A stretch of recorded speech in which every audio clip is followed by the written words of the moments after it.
Everybody. I'm going to pray for us. We'll dive in tonight to week 3. Lord, thank you for the day and just thank you for the gift that you have given us and for some of us that you are forming in our body even right now to be parents, to shepherd, to lead, to guide, to do our best to raise them to love you and to love others. And so I just pray you give us insight tonight. Let us learn from each other. And just use this time for your honor and glory as we talk about parenting. In Jesus' name I pray. Amen. So, we've been talking through the stages, and we have the 3 distinct stages that we have discussed, and we will get to those tonight. But I wanted to start tonight with something that we talked about last week. What makes parenting so difficult? We have an enemy, and things are constantly changing. So we know those 2 things. That is a good picture of the coaching stage. Now, Theodore Huxtable, as if you know the character, he said, "You come to us," but literally what they were doing is coming alongside their children and coaching them and telling them, this is how you do that. This is how you do that. And that's our second stage. You see here the 3 stages: commanding stage, birth to 12, and then the coaching stage, 12 to 17, counseling stage, 18 to death. So in this coaching parenting stage, 12 to 17, I've kind of labeled this the voice of a sports coach. We will walk alongside you and show you the steps. And it really, there's so much that's taking place in these teenage years, which we'll talk about tonight, that really gums things up. It's heavy. It's heavy. So, and here's kind of the mantra, if you will, of how we can operate in this stage. Closeness helps bring clarity. And so staying very close and present with our children. Now, when I think of literally this stage and what's going on in these teenage years, I think adolescence, I think growth spurts. They are becoming giants right before your eyes. I mean, literally, growing 2-3 inches in the course of a month or 2 or 3 or a summer. And it's mind-boggling to just kind of watch it happen before your eyes. Puberty, of course, which brings all kinds of stuff: hormonal changes and voice changes, and just body everything changes. That body changes, acne and all that kind of stuff. And then probably one that really is just glaring, because especially for me, I teach at our homeschool academy and I teach middle school and high school. And just the awkwardness that comes with this age group. You're kind of changing from a child to adult, and your body and your brain and nothing is in sync, and it's an awkward time. But I think if we as parents realize that if we stay close to our children, it will help to bring clarity. It will really, really, really be beneficial for us. So as a parent of teenagers, one of the things that we want to do is we want to be intimate in all aspects of their life. And what I mean by that is, what are they interested in? Okay, whatever they're interested in, then we need to figure out how we are interested in it. And that's hard for me because some of the things that they're interested in, I'm like, I don't know how I'm going to meet you there, but I'll do my best. I think it's a lot easier for Jacqueline, and she may want to speak to that, but really being intimate with everything that they're involved in. So you want to speak to that? I think you're right. We want to be close to our children, and but I find, and I'm speaking from my own experience at the beginning, I tried to meet my children where I was. I would meet them with my interests, or not really trying to get into their world, but almost trying to place them in my world. And it doesn't work. And I think that's the reason why our children are so quick to run to their friends, because they feel that connection with them, because it's like, I understand you, I'm doing life with you. But I think we have to be intentional about doing life with our children on their terms. Yeah. Yeah. and guiding them in that. And it is going to be easier for them to run to their friends because their friends are pretty much right where they are. But we do need to be mindful that we can be there with them as well. Yeah. So another thing that we are try to be very intimate with, and when I say intimate, I just mean closeness. Okay, that's what I mean by that. They're friends. Their friends literally kind of become my friends, so and I teach at the homeschool academy, so I see who their friends are at school and their friends at church. And so just, hey, how you doing? I talk to them and just find out, and as a parent, I'm gonna push myself in, not in a crazy way, but in a way that allows me to just kind of be a fly on the wall and listen and be attentive to what is going on. Another thing that we try to be close to is devices.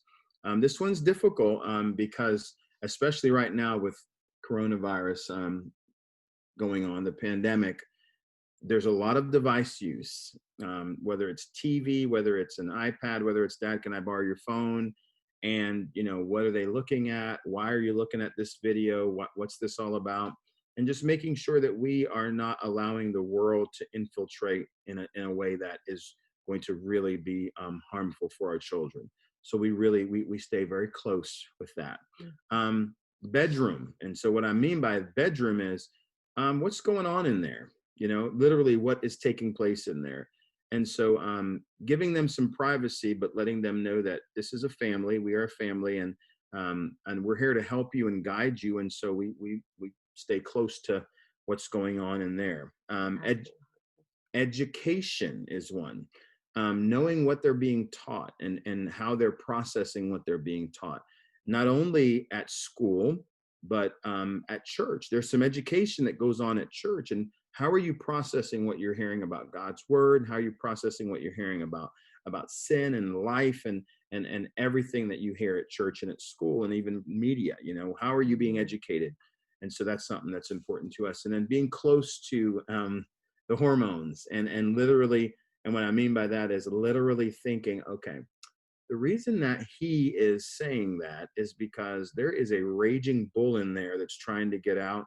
And he's not necessarily trying to be disrespectful. He is literally trying to figure out who he is.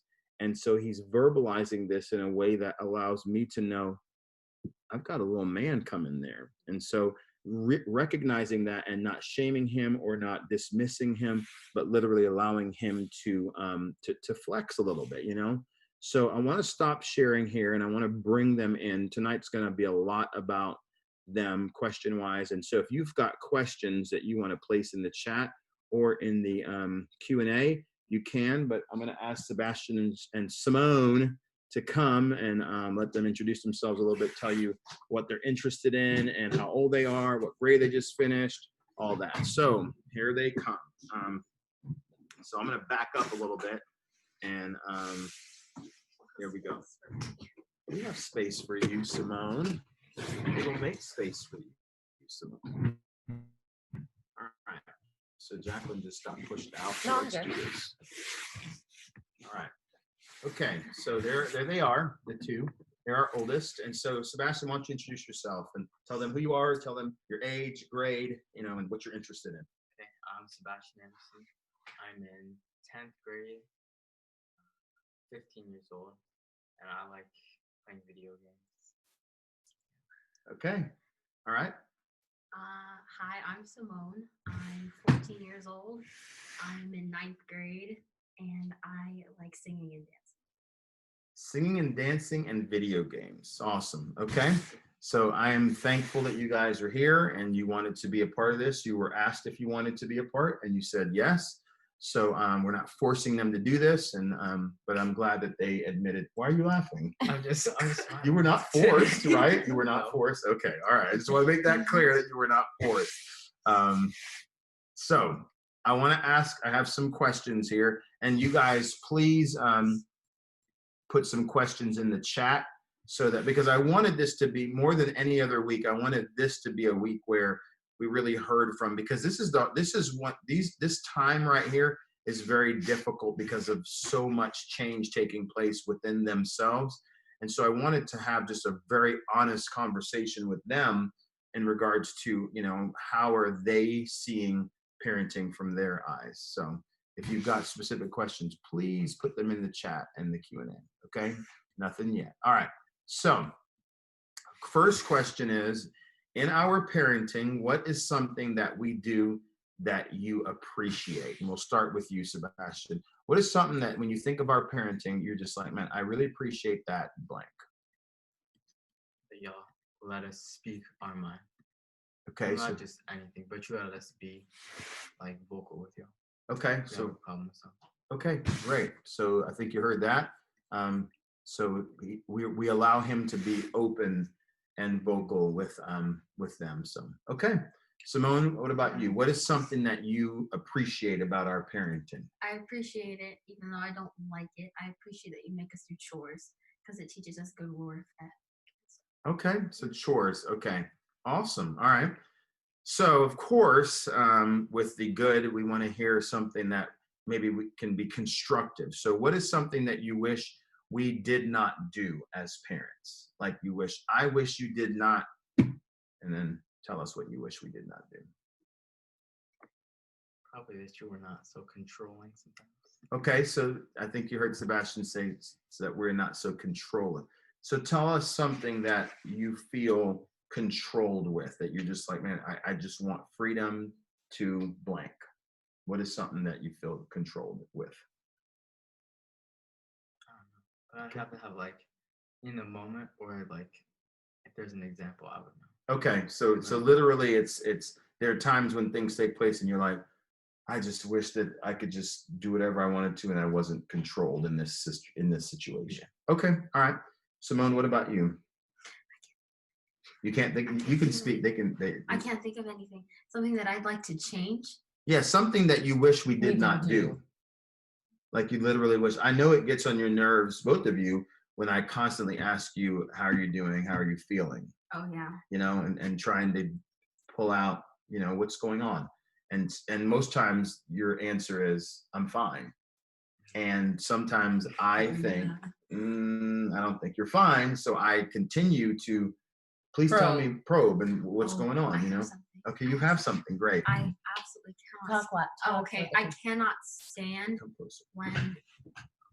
when something happens and you force us to still be around you. Like if we get in trouble and you force us to be around you, because sometimes I need a minute to cool off. Okay. But you still force us to be in the moment. And I just it's hard. Yeah, it's really difficult. Okay. So I don't let you run away from. Not even run. That makes it sound bad. Run away. Yeah, I guess though. Yeah, I mean, I don't let you run away. I let you sit in it and learn how to deal with, the relational aspect of it just didn't go the way I wanted it to. However, I still have to figure out how to function with this person. Okay, all right. But would you say that Daddy has a hard time with the uncomfortable distance he feels when there's any sort of conflict? So he will parent you, but then he feels like, but I need them to love me right now. So then he kind of forces himself. Yeah. Yes. Forces like when we used to get spanked and you'd be like, oh, we love you, and you make us give you a hug. I remember I was always like, so. Gotcha.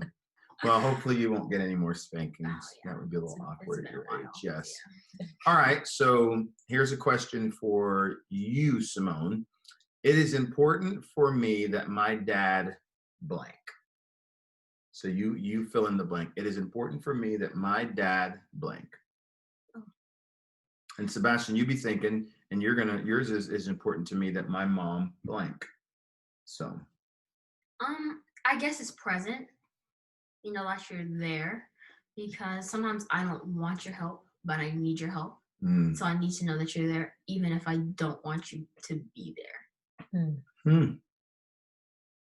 Y'all heard it. That's good. You heard it. Okay. All right. Thank you, Simone. All right, Sebastian, what about you? It is important to me that my mom blank. Probably just checks on me and asks me how I'm doing. Okay. Because, Okay, so checks on you. Okay, all right, great. Okay, so gonna look at your questions now. Hopefully you So guys why are. didn't you ask the questions like Simone asked about mom? Sebastian, I asked guess about I that. could, yeah. All right, I'm just so, interested to know. okay, so Sebastian, it is important for me that my dad blank. This helps me through like male things. Okay, so the personal things that you being a male and me being a male. Okay, good. All right. And Simone, it is important to me that my mom blank. Mom just, I don't know. You always try to check on me. It is like the check on me thing, but you also try to spend time with me, like making the cut. We have things that we watch together. We have things that we do together. So I really. It's good. Good. All right. Shar says, what would you guys say makes the teenage years hard? Oh boy. Now, is that for the parent or is that for the child? Who is that for? Well, I guess we could all answer. So what makes teenage years hard? I think it's the emotional roller coaster, and also knowing that they are still, their brains literally are still developing. And so there is literally a, why did you do that? I don't know. And legit, they don't know because they don't, it's like this impulsive, not thinking it all the way through, not playing the tape all the way through. And so it's this in the moment stuff that goes on. And so, you know, as a parent, you want to shield them from it, but also you want them to experience some of that now, because the consequences are not as severe now. Later on, the consequences will be monumental. And so for me, I think that's what makes this teenage year, these years so difficult. Now we're only, 13, 14, we're only like 2.5 years in. We've got a lot more teenage years to come, because our youngest will be 9 next month. So we've got a long way to go with this teenage year, but hopefully by then we'll have it all figured out, and then her personality will dictate different behaviors. So Simone and then Jacqueline. So Simone, what makes it hard for you, the teenage years? For me personally, probably peer pressure. And Peer just pressure. the things that your friends want to do, and you're like, well, should I do that? And I mean, me and my friends, we don't do bad things, but it's still peer pressure from other people who are not even my friends. And also, like, a lot of my friends look a certain way, and I don't look that way, and so I'm like, oh, am I too fat? Am I too this? Am I too that? So that's also really hard for me. Mm-hmm. Okay.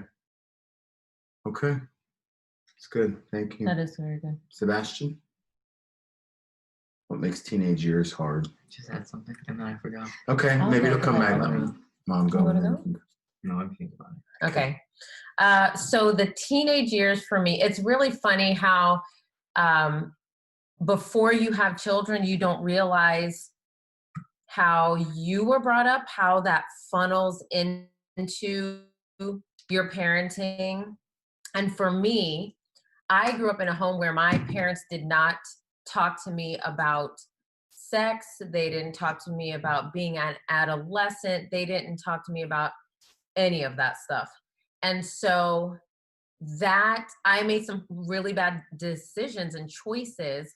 Not saying because of that, but I think if I had a little bit more guidance in that area, maybe my choices would have been different. I don't know.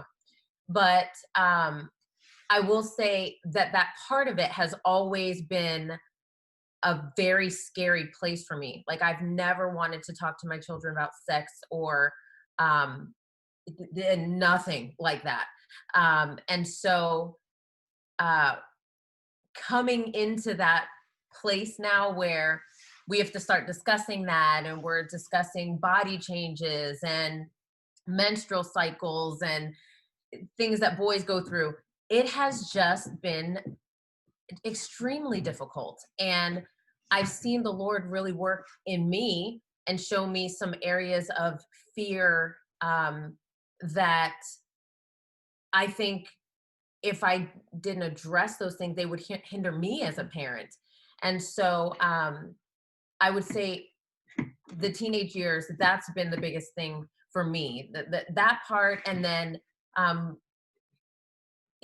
guess like drugs and alcohol and stuff like that. But I think that we are very much in our children's faces and monitor things. So I don't know that part, I don't know that we would have a struggle in that area, but maybe we will. I don't know. But I will say that the sex part of it has just been extremely scary for me. And talking through those things, it's just super uncomfortable. And I mean, who wants to be uncomfortable? But then you grow in those areas of discomfort. And I think my children, I'm glad that my kids are hearing these sensitive things from us rather than out there on the streets. Mm-hmm. It's good. They're probably hearing it out there on the streets too, but at least they're getting truth from here.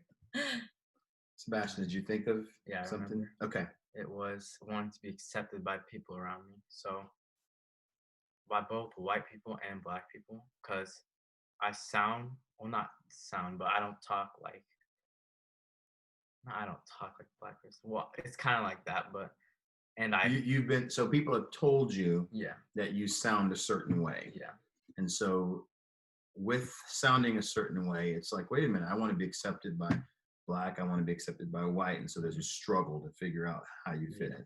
Yeah. Does that help you? yes. Okay. You were saying something else? No, that was Okay. Yeah. Cool. Okay. Good answers, kids. Man, you guys are rock stars. Chris Duncan says, what does discipline look like at this age?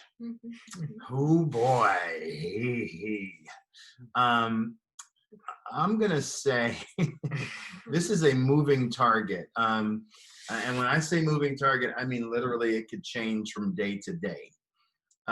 It could be, okay, so yeah, put the Xbox down and you're done for, whenever I say you're back. It could be, okay, so you didn't do your chore, so now you've got an extra day of that. Because, for instance, like dishes, right now what we do is one person is responsible for the dishes for an entire week.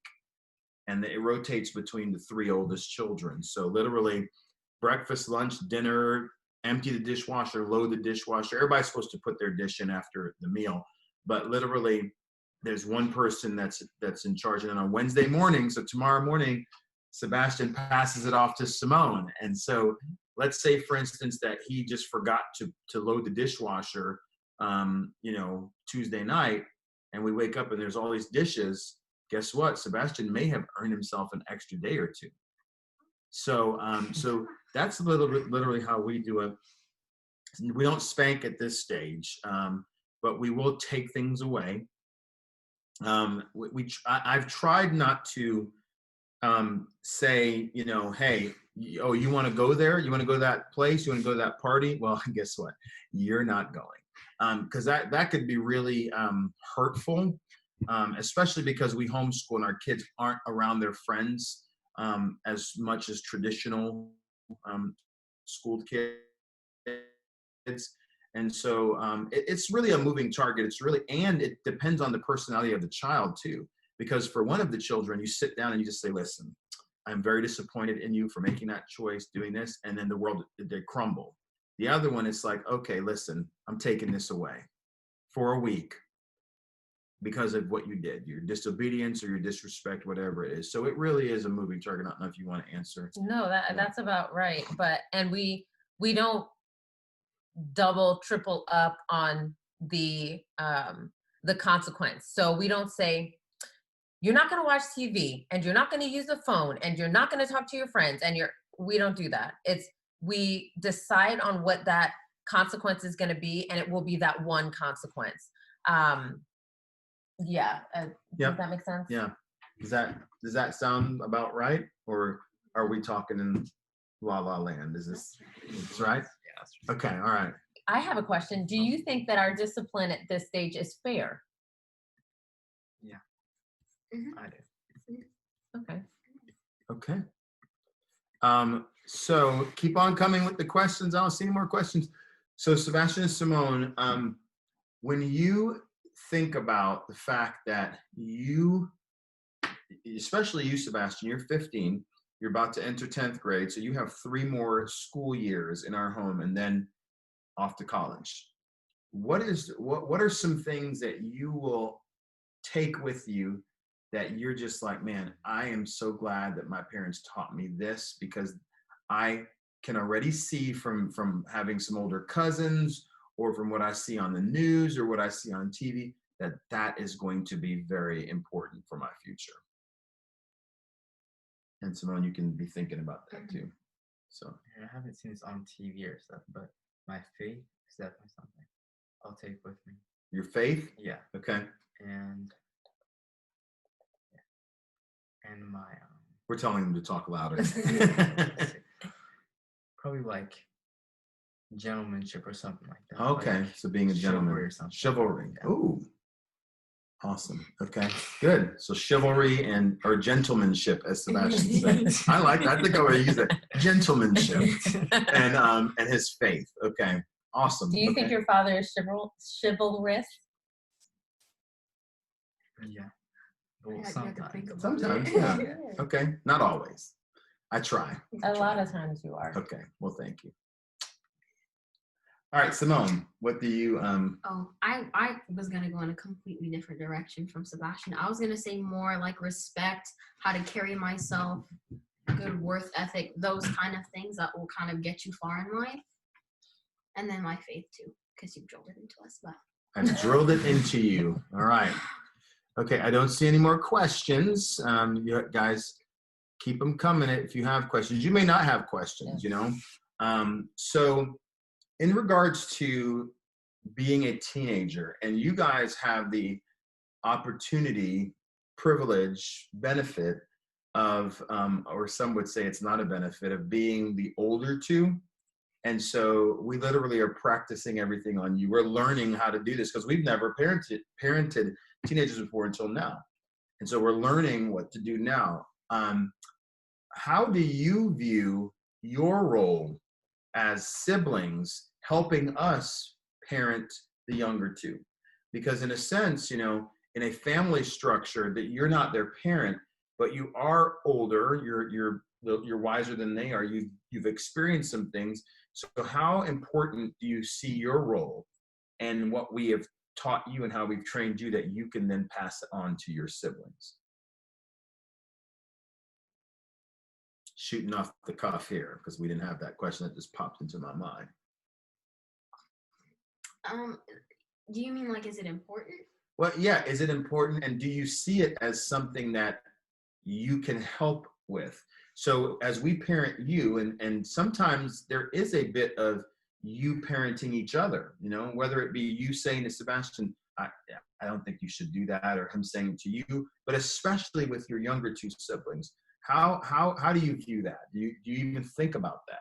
And even sometimes you guys will come to us and you'll say, I don't understand why Sheridan is on that electronic, because you told her that she shouldn't. I don't know why you guys are going back on what you said, you know, that you're not giving her a consequence. So that is definitely, you know.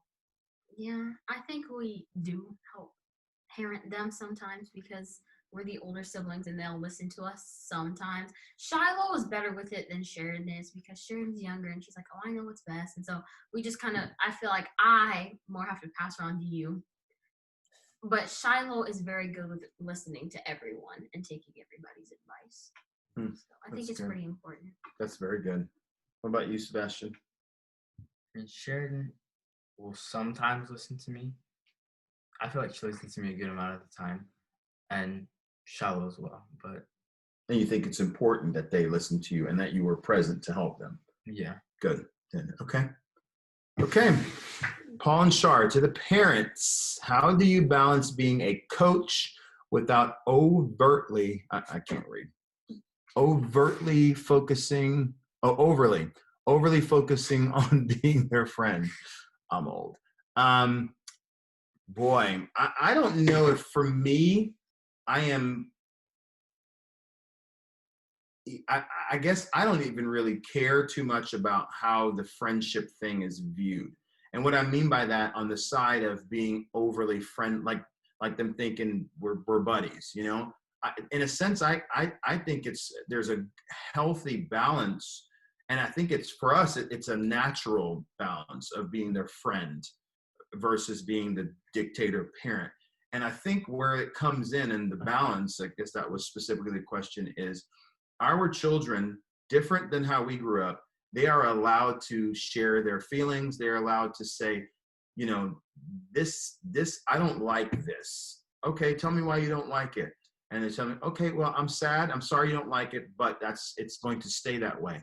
We couldn't do that. Like, I literally couldn't tell my dad I didn't like something, you know? And so I think that balance of them being able to openly share kind of creates a friendship. But at the same time, we can come back and say, thank you so much for being honest and sharing. However, it's not going to change the fact that you have 2 more days of doing dishes. Okay. But I think just the literally the camaraderie of them being able to come and share and be open helps to bridge the friendship gap. But also us standing firm in whatever we've decided allows the parent side to stay in check. So. I think, do you have anything to say, Simone? Do you have anything to say? No. Are you sure? I'm positive. You keep on coming out of the okay. frame. I'm gonna respond to that. I struggle, guys. I struggle all the time with this whole balance of friendship and parenting. And I honestly will say, I really think it is because of my own past experience of not being able to share and talk to my parents. And therefore, I am so fearful that my kids will walk down the same path. And so in my brain, I'm thinking, okay, it might just be worth throwing out the parent side just to gain that closeness. But I mean, you'll read books about it. You'll hear older people say, you know, it is, your children have to know that you are in authority because they crave it. They crave having that, having the boundaries. And so I constantly have to remind myself, if I am establishing boundaries with my children and they are seeing that, yeah, I can talk to mommy, but she means business when she means business. And that I'm not going to fluctuate back and forth between, you know, what I tell them to do and then saying, well, don't worry about it. And I do, that my kids will tell you, I struggle all the time, especially with the little one. I do. But it's just a process. It is a continued learning process of just refinement. If I can say anything, it is refinement. And there really isn't this golden, this goal that you're getting to. It's you're never going to reach this place where you're like, I figured it out with parenting. You may, I don't know, but I don't know. I think it is just a constant battle, uphill battle, challenge, and it is, as much as your children are changing, as much as they're changing and learning, you are changing and learning. Every time I think about it, I think of like a baby giraffe that's trying to walk for the first time. That's how parenting is. It's sloppy. It's cute, but it's so sloppy. And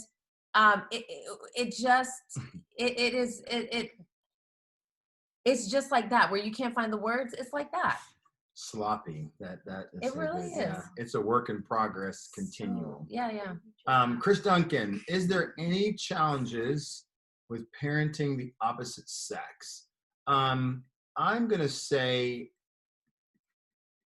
I wouldn't say challenge. This is what I would say. We've kind of set it up where there's certain things that, you know, if it's something unique to being a girl, that go to mama. Talk to mama. Mama, you know, we took our kids through, they've been through, I think, all 4 books. Sebastian's been through all 4 of them. So she might have been through 3. No, she has one more. Yeah. but there's a 4 book series that we took our children through on just sexual development and everything from period, everything sexual to even what the Bible says about homosexuality and what the Bible says about your changing body, all of that. So, and the book is it's age appropriate. So the first book is like age 7 to 9, and then it's like and so you just read them through it, and so it was really, really good. And you don't have to guess, okay, do I need to say this to my child now? The books literally, according to their developmental stage, like we talked about last week, it walks you through it literally spells it out for you. But yeah, sorry, I didn't mean to interrupt you, but you are still the parent. And so I remember Simone was ready for a book, read that through with her. Shiloh read that through with her. Sheridan, I'm in the 5 to 8 book with her, and she just turned 8. She's going to turn 9. But I remember when I started reading that book to her, she was not ready to read it. I started to read it, and she was like, I want you to stop reading that to me. And so I put it away. Yeah, I put it away, and I didn't revisit it again for, I think the girl, somebody's cycle had started, and she started getting curious about it. And so she asked me to start reading the books to her. So then now we've gotten back on the train with that. But I just wanted to say that, just because the book says 5 to 8 doesn't mean your child's not ready, or if somebody goes out and buys those books, you don't have to, it's just a little guideline. Yeah. And before it's over, we can maybe get the books, and we'll type it in the chat, the author, but it's a 4-book series. But something for us is we're pretty open about things. And so what I mean by that, we try not to be crass and rude, but God created certain things so that there's not she's on her period, there's none of that. It's she's on her period, that's, it's that type of thing. So, but not crossing the line to where it's like, okay, that's disrespectful and inappropriate. One thing that I have done, and Chris, you'd appreciate this too, having a daughter. What I did, I've always done this because I just felt like it was important for me to do to help them. I've always been the one to take the girls bathing suit shopping. And you may say, wait, say what? Because I wanted them to hear from a man, that's not how you want to present yourself. Or maybe one day you will want to present yourself like that. But boys and men think things. And so I would try to help them. Okay, that's a plunging neckline. Right now you have nothing, but in about 4 or 5 years, you will have something. And so, that's really high cut. And do you want to present yourself like that? And having them understand and helping them develop a godly view of modesty.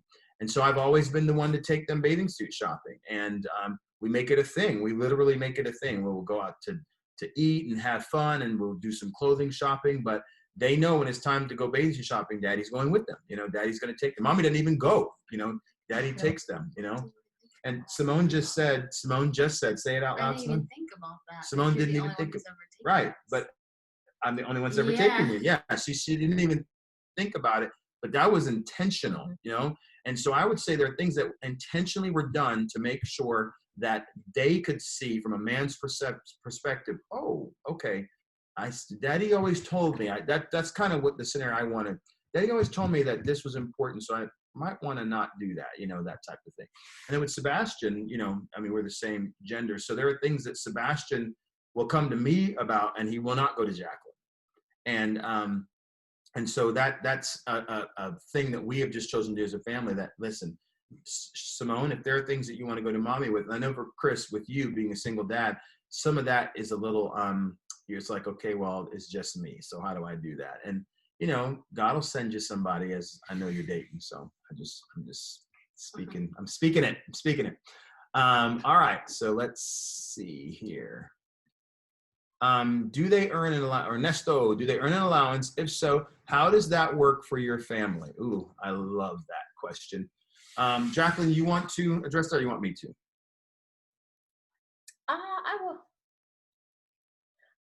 pull it down. It doesn't matter. The allowance. We used to, I can't even remember how we started with the allowance. I don't know that we had a plan at first, and then we realized we needed a plan. And so it became very important to us that our children have a healthy view of money and their finances. And we wanted them at a young age to see that it's important to save, and it's also important to have goals for your finances. And so we have these jars. Sebastian's going to get them so Okay. you can see. They have a give jar, a save jar, a spend jar. And I've always, and that's a part of, what's his name? That's a part of Dave Ramsey. Dave Ramsey. Isn't it Dave Ramsey? Mm-hmm. And so we've always made it really important to them to, that when they have their jars, that they don't borrow from one jar to another. It's like when you have money to spend, you spend. And if it's gone, it's gone. If you choose to, you have $10 and you choose to spend it all at once, and you know that you're not getting your money again for another 2 weeks or whatever, you wait. You have to wait. I mean, you don't have to wait. You can borrow from the other jar, but then that defeats the entire purpose of give, save, spend. We also made it very important that they, obviously they're not working, so they don't tithe, but they do tithe 10% off of what they get for their allowance. And so we're just putting these things into practice, helping them, establishing them so that they can put them into practice. When they leave their house or this house, they may not continue it. They may, they're going to do whatever they want to do, but at least they have some sort of frame of reference of, okay, this is a healthy way of looking at finances. This is a healthy way of dealing with finances. It's just like their spiritual walk. We can set a foundation for them, but ultimately it is going to be their responsibility once they are out there on their own. Yeah. So that's kind of what we've done. Yeah. And now they do, one thing is they get different amounts. So we started that about a year ago because we realized, well, the 15-year-old or 14-year-old doesn't need to get the same amount as the 8-year-old. And so it actually is a literal trickle down. It's 30, 25, 20, and 15. A month, not a week, a month. So they literally have to figure out, okay, you know, that goes in save, that goes in give, that goes in spend, and give, of course, is to give to the church. And so literally, if they want to save up to buy something, they've got to save their coins. They, you know, when they get money from grandparents or aunt, uncle, somebody for a birthday, they literally have to figure out saving up for something. So there is an opportunity for them to not get their money if they've consistently not been doing their chores. And we don't have a lot of chores. Literally Saturday morning, we do, house cleanup, you know, toilets, sinks, sweeping, you know, all that kind of stuff, vacuuming.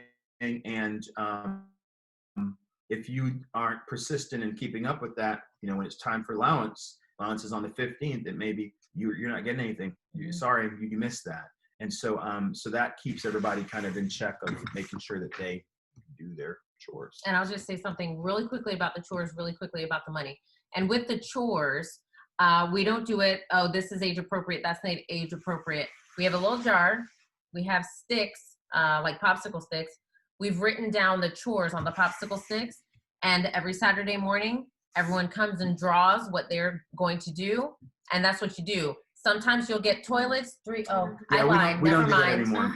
Oh, we didn't do that anymore sorry. because we kind of felt like it was not It wasn't fair necessarily, because the same person somebody could get toilets could end up 3 in weeks. toilets for 3 weeks. So literally, it now rotates. So the person, Sheridan, who is the youngest, she always has cleaning of glass and emptying all the garbages around the house and wiping down surfaces and stuff. But the vacuuming and the sweeping and the what else is there? Toilets and sinks.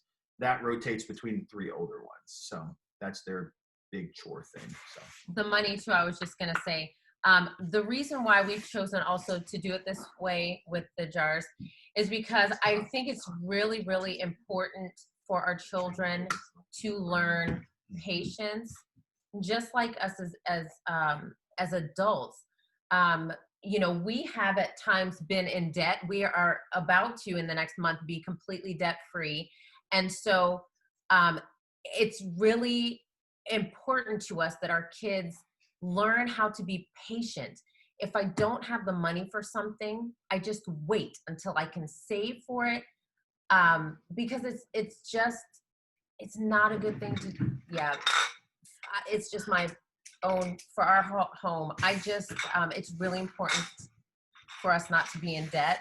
And even when we first got married, we had a little debt. I came into the marriage with some debt, and I told her when I was like, we're not having kids until we're debt free. We're not doing anything until we're debt free. Like I just wanted to get that out of our lives before we moved on to something else. It was just really important to me. I'm sorry, guys. I'm not high maintenance. She's trying to run me. No, She's trying to run me. It was really important to me, and I knew we would be starting off on a good foot if we were not starting off in debt. And so we did. We paid off very quickly. Yes, we did. Because he wanted babies. Yes, I wanted babies. All right. So how do you control screens, phones at this age? Okay. Talk about So that today. Sebastian's the only one that has a phone. So we do phones at 15. And so Sebastian has a phone. Simone does not. But Simone can from time to time, hey, I want to text a friend. So she uses my phone or Jacqueline's phone. She's not allowed to use Sebastian's phone for that. That's Sebastian's phone, but she can use our phone. So how we control it is we really, you know, Sebastian, you are 15. You're at the age where you need to learn to be responsible, and you're going to learn that right here. And so we kind of give him free reign. Now, there are some times where I'm like, bro, you've been on that phone like for 4 hours straight. Why don't you take a little break? Okay. And he won't fight me. He probably won't lie. He doesn't like it, but he's like, okay, Dad. He'll take a break for an hour. He'll go up to his room and hang out or go play basketball outside. But literally, we have to constantly, because the thing is here's a good example. With electronics, it is so hard to check out of everything. So we have a cast iron pan. If you know anything about cast iron cooking, you have to boil the pan out, dry it out, and then put oil in it to re-season it every time you use it. Well, I am infamous for forgetting. As I leave the pan on the stove, I'm drying it out, I'll forget. So we had gone to walk the dogs, me, Jacqueline, Shiloh, and Sheridan. Sebastian and Simone were on the couch with their devices. We get back into the house and smoke is everywhere. These jokers are sitting on their devices like this on the couch. And I'm like, do y'all not see that the house is almost on fire? What is going on? We didn't even see. And the reason they didn't see it is because they were like attached to those devices. And that's for me when it's like, okay, this is out of control. Y'all could have died in the fire, in the flames, gone. We came into the house coughing, y'all. Yeah, it was that bad. It was that bad. It was bad. Was it bad?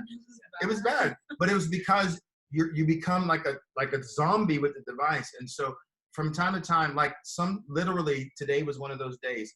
You have an hour of Xbox whenever you want to do that, and you have an hour of some other type of screen time, and then that's it. So we've done that now. Last week they had 2 days of no screen. This week we tried 1 hour Monday and Tuesday, and tomorrow I'm going to let them have free reign to see if they can be responsible. So it's a test. So that's how we deal with the screens. Dealing with screens sucks. It's very difficult. Yeah. I hate it. Yeah. But we also, with Sebastian, he's just a child that is respectful when it comes to whenever he's told to do something, he does it. And every single night at 10 o'clock, he's up in our room putting his phone up. He forgets sometimes, but it's not it's a forgetting. It's not a, huh? No. Oh, and you, it's not intentional. I know you're just like, you legit forgot. So yes, you were very, very responsible with it. Very. So to the parents, was there a clear transition from the commanding stage to the coaching stage? No.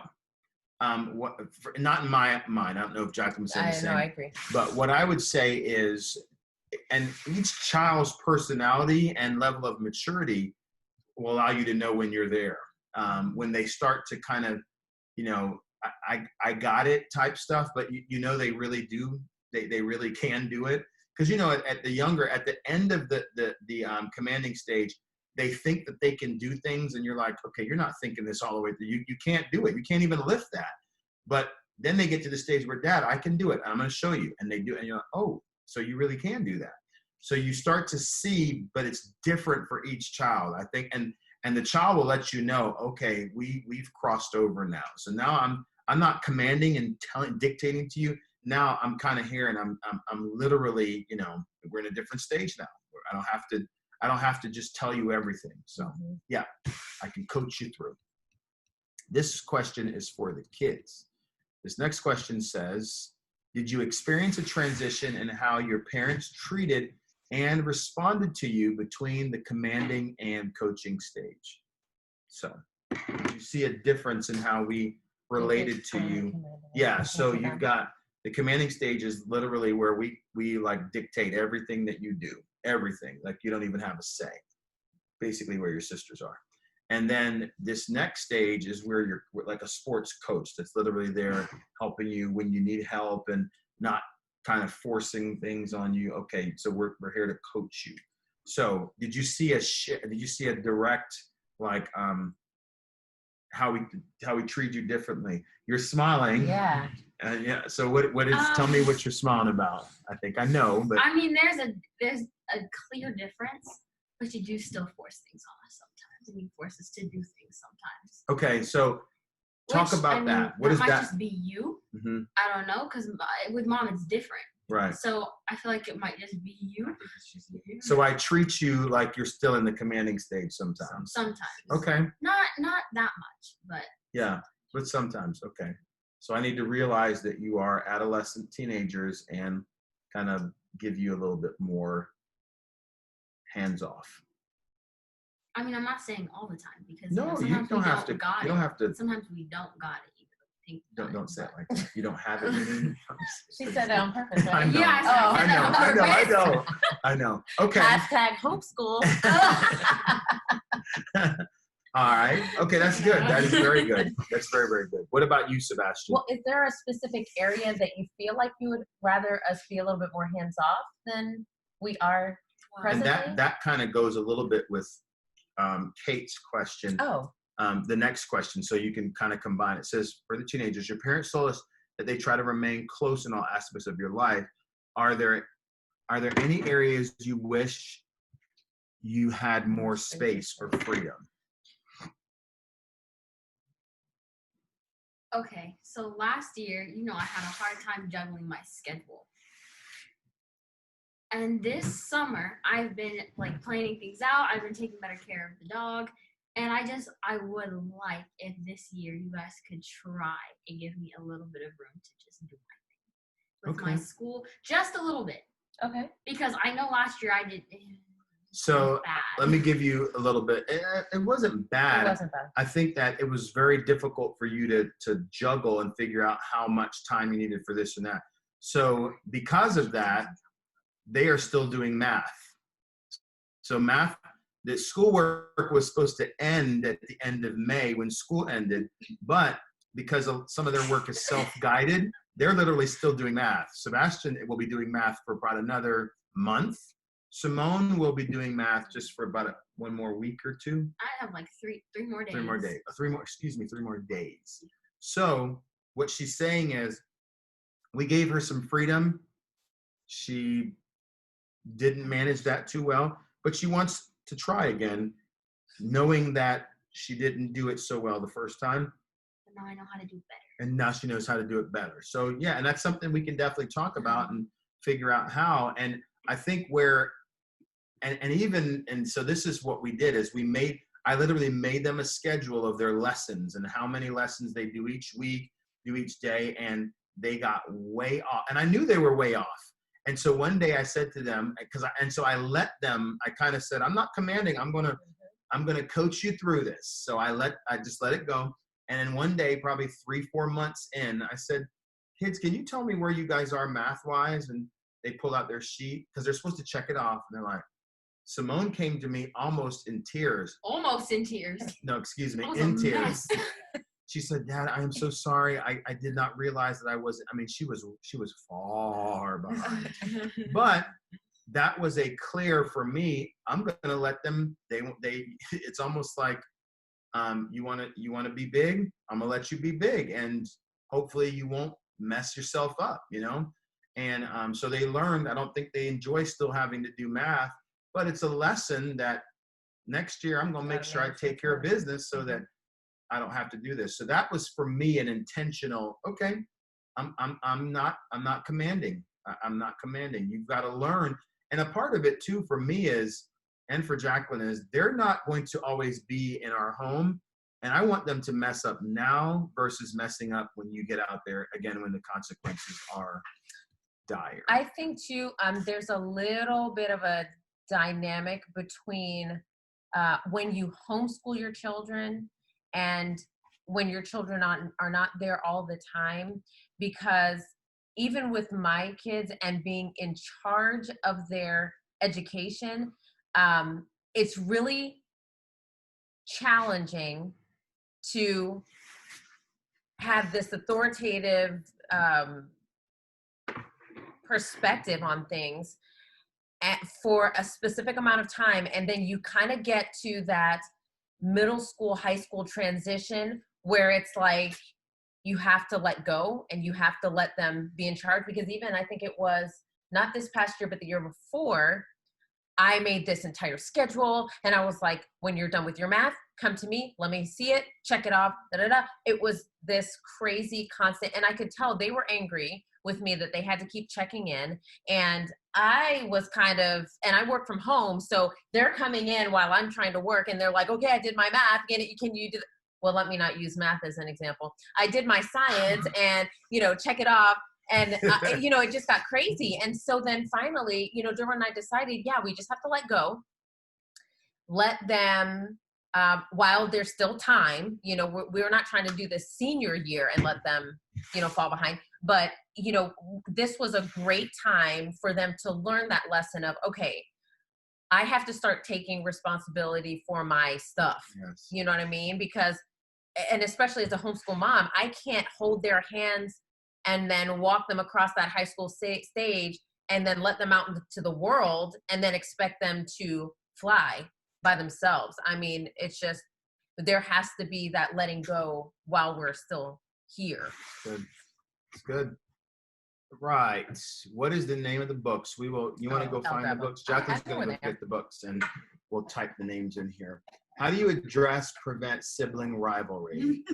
Mike and Grace Townsend. You don't. You literally don't. I don't know of any, even as I've talked to my friends who have teenagers or even youngers, how you do it. I think modeling for them healthy confrontation, healthy, dealing with when there's a rift or dealing with any type of conflict resolution, letting them see, like we've said in previous weeks, I don't raise my voice. I'm not a yeller. And so having them see mommy and daddy disagree, but literally come to a place of, okay, this is where we are with this. And not in a sense of, okay, now mommy and daddy are going to show you how you resolve conflict, but literally just letting them see naturally, this is how you do it. And helping them to navigate that as they disagree with each other. Have you talked to your sister about that? This annoys you about your brother. Did you share that with him? And pushing it back to them so that the rivalry, because literally sometimes what can happen is, one child seems to always be doing what's right. And then the rest are like, so what am I, just chopped liver? No, you're not chopped liver. All of you are important, but possibly that could be an example to follow.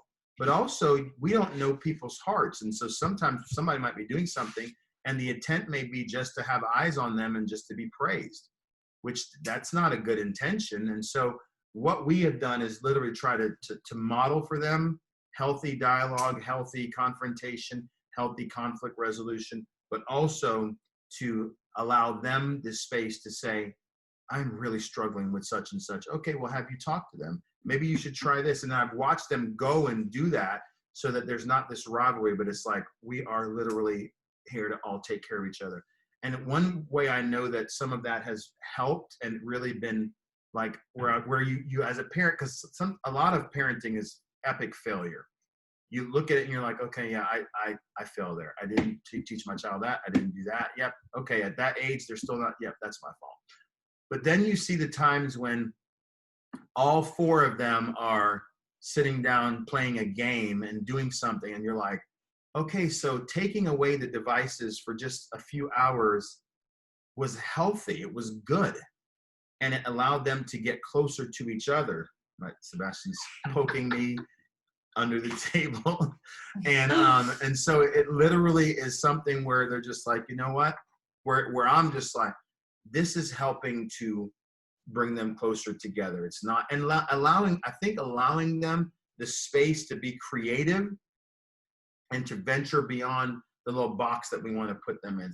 You know, today they all were like, they were bored out of their mind. And of course I'm working from home, and they like, we're going to do a Chopped. I'm like, okay, what do you mean by that? We're going to bake some stuff and yada, yada, yada, you know, the Chopped, the show on Food Network. And I'm like, okay, now I don't mind you guys doing this, but don't do it and be wasteful. So and think through what you're going to do. There's the, I'm always with rules. What do you want to do? Controlling right there. See, she said controlling, but listen to what happened. What are you going to do? What do you want to do? Well, we want to bake something, brownies or something. I said, how are you going to bake brownies without sugar? Oh, so they would have started throwing things together and then realized, oh snap, we don't have any sugar.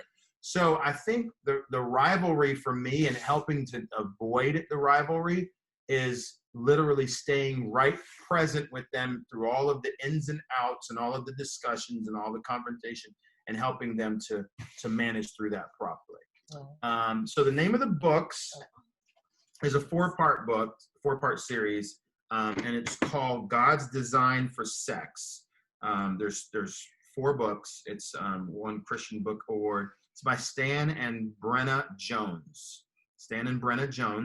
And book 1 is literally for age 3 through 5.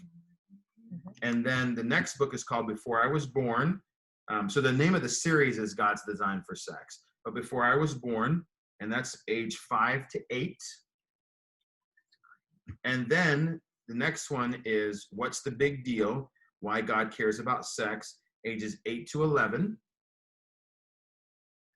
And then the last book, book 4, is Facing the Facts, the Truth About Sex and You. And this is ages 11 through 14.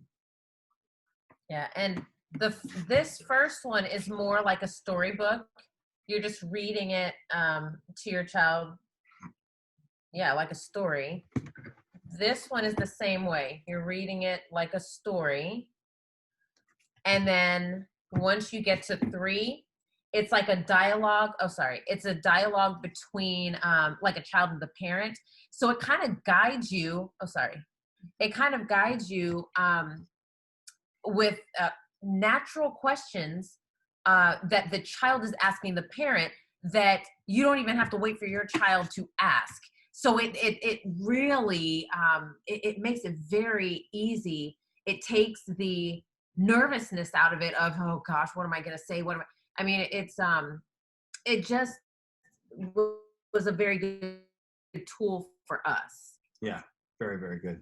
I'm going to type it here into the chat. So it's called God's Design for Sex. It's a 4-part story. So you guys can look it up.